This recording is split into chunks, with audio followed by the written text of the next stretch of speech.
Shaib Lebanon, which won, in Dubai, and I think in some of this festival there in the Arab countries, and she is now in Beirut, Lebanon. Her name is Mae Abdel Sater, and she is kind enough to give us some time, and we'll talk to her about her new film, Shaib Lebanon. And welcome to Bul Ahdan. Let's start with that first, May.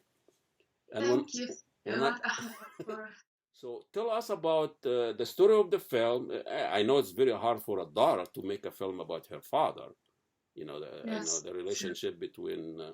It's a complicated relationship to make a film in that way. So take us through even the name, Shaib al-Laban, and how you get the name. And I know you mentioned he was drinking Shaib al-Laban in Egypt.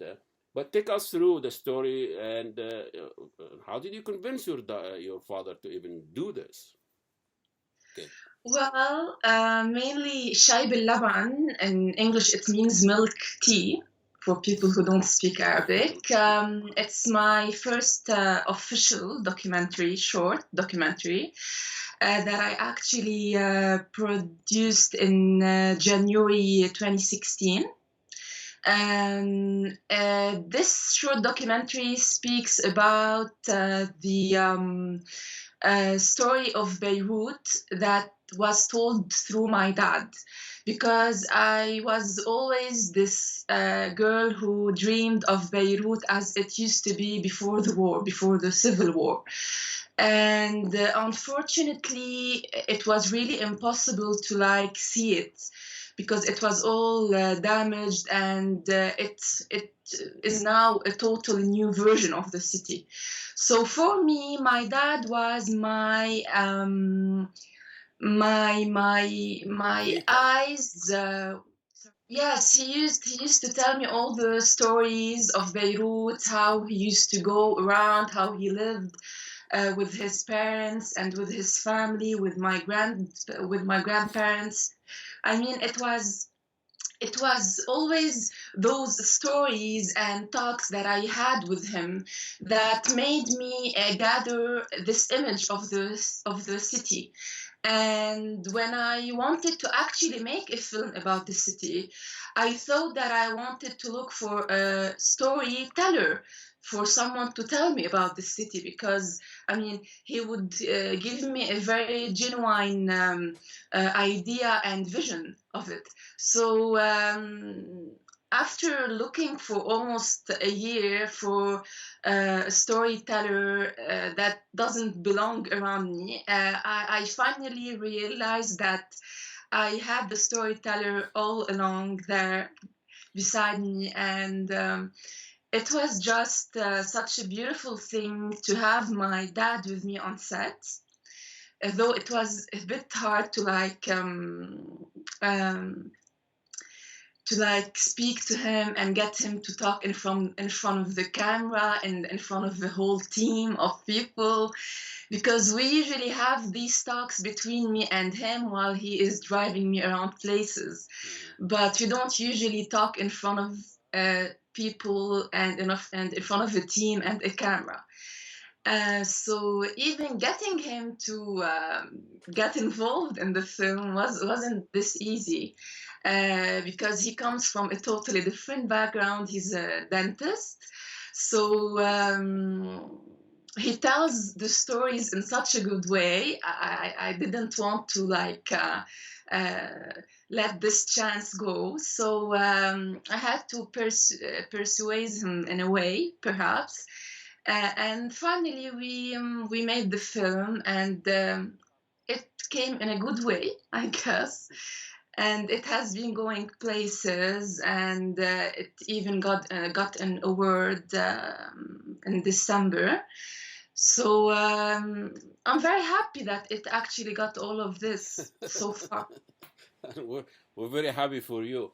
I you didn't interfere in his memory the way he tried to remember those places, and he let him just tell him, and he just used your camera. But as he's telling you and telling the story of Beirut, and he told the story before, and you have the image of Beirut. How is it different from his story from your own story?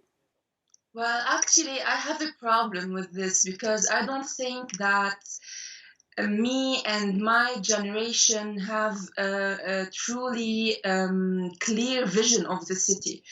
Because when we were born, the city was damaged, and we grew up living with this new version that is quite not right and not the real one. So for me, at least, I of course, I lived in this version of Beirut. I have memories in it. I mean, I've been living in this city for 25 years. So I have built some memories in it, but I almost feel that I belong to the old one. And this is why in almost all my work, from documentaries to photography to even blogging, I've been writing about it, making researches about the old city, because I feel that it's the best way it could have been. So it feels so sad to not be able to see it, but um, I was so happy to have my dad telling me how it was. So I think my vision of the city isn't very far from my dad's vision, because I inherited his own vision and his own thoughts and what he lived. So, and this is what I tried to tell through the film partially. I also tried to tell that we live in a vicious circle that keeps on going around. Um, and I will let you continue your questions now. No, I mean, the idea of home, or the idea of it's not that just the physical aspect of home. You know, I know it's physically damaged, but that didn't destroy the memory. They didn't destroy the spirit of the city. And I think your dad alluded to that when he went to the place where he met his friends and went to the cafe. And I know he was talking about how much damage the city is suffering, but the memory is still there, and the sense of belonging is still there, wasn't it? Well, mainly yes. I mean, the cafe scene was mainly shot in Alexandria. It was also a part of the film where we shot a chapter in the film, and for me, Alexandria is the sister city of Beirut. I mean, they look alike to a point that my head was blown away. I mean, I went there for the first time when I shot the film. And my dad's story in Alexandria has become my story too, because my dad studied there in his university during the time where we had civil war in Beirut. So he had the chance to live in a city to escape the war and live in a city that looks so much like Beirut, to a point that he fell for it. And when he came back after the war, it felt like home to him. I mean, and he always told us stories about Alexandria, like he told me stories about Beirut. So for me, the cafe scene in Alexandria, when he remembered his friends and his youth there,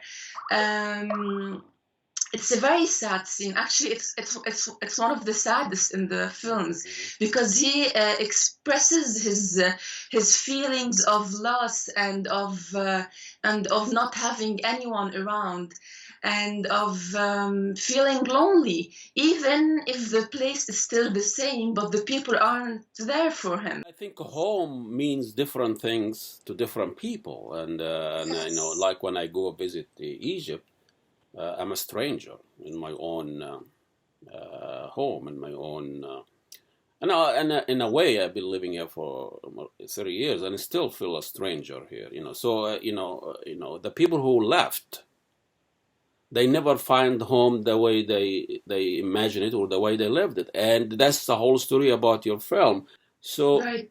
True. so tell us about, this is documentary and involved a father and a father-daughter relationship. How is it different than other documentary you've done or you worked on?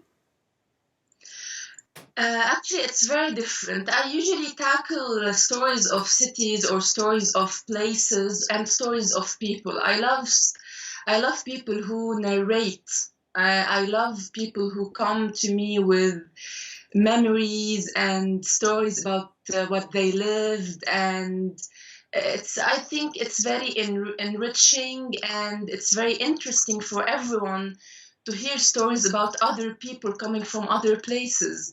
And I've lived that so much because I read a lot, and since I read a lot, I had the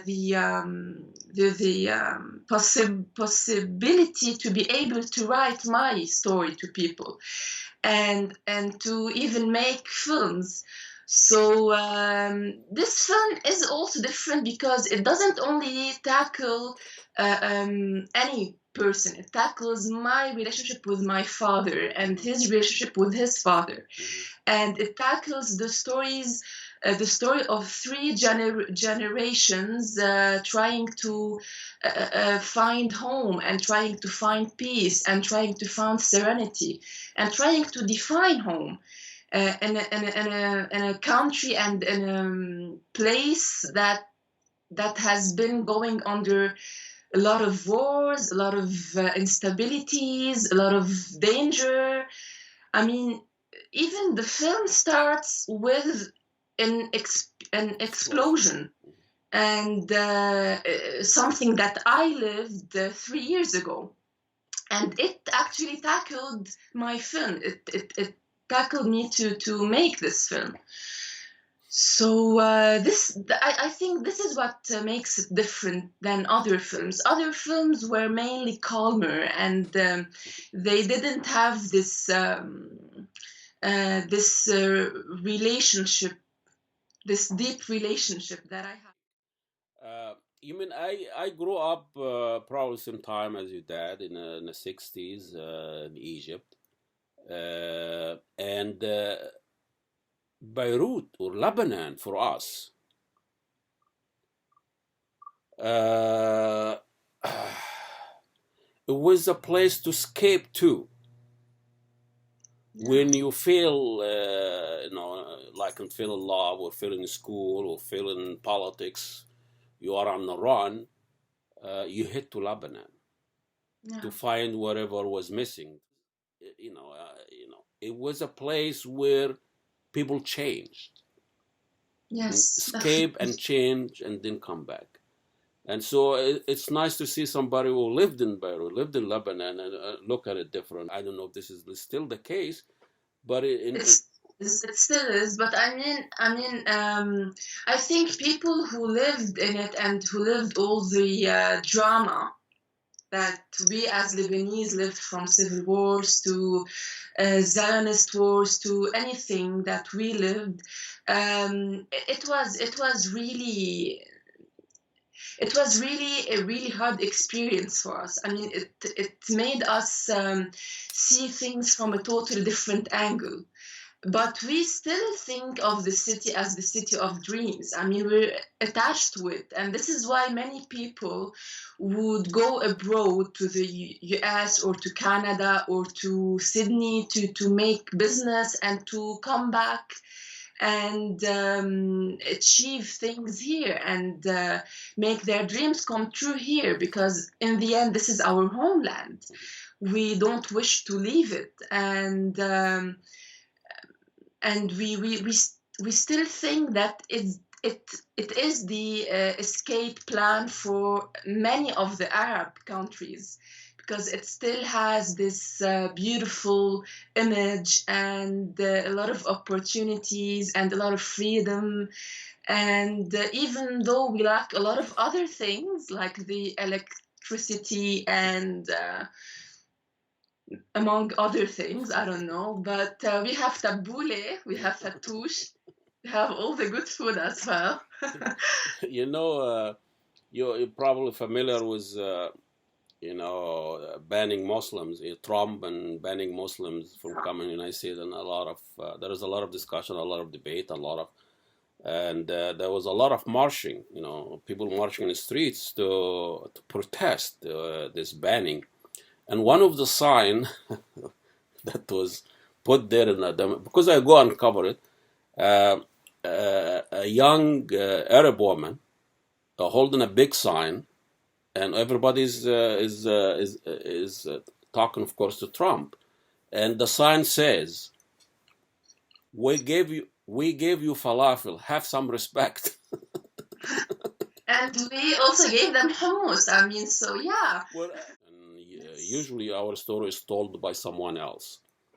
Yes. And what I like about your film, I didn't hear the call for azan, which any Western, when they do film about an Arab, the first things in the film, there is a call for azan. I don't know what that is. And that short segment you did about the set, Kulthum. Yeah. You had fun with this. It looks like you were having fun making this.